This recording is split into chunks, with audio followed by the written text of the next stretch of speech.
And finally, away from healthcare, the return of Jack Ma, of course, co-founder of Alibaba. He was sort of in lockdown for quite some time, wasn't seen publicly for a while. Then even after he was seen publicly, he didn't leave China.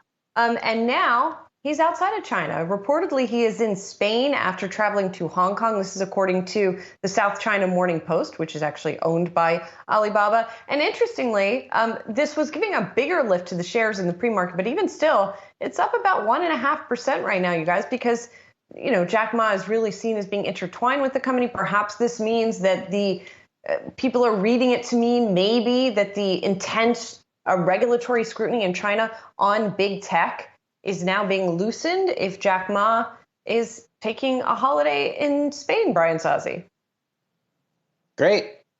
If you're trading Alibaba or other Chinese names, you'll take any good news at this point. I haven't seen any photos of him out there, but good to see him potentially having reemerged.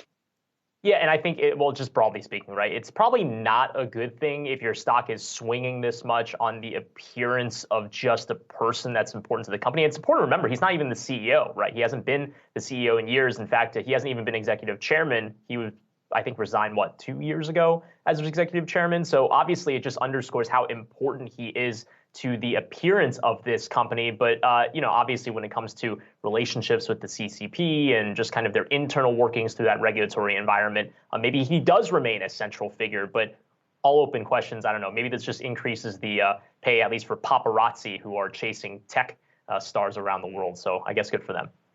Who knows? Maybe people are just desperate for some good news when it comes to these stocks. Although Alibaba, like a lot of the other China ADRs, has bounced off of the lows.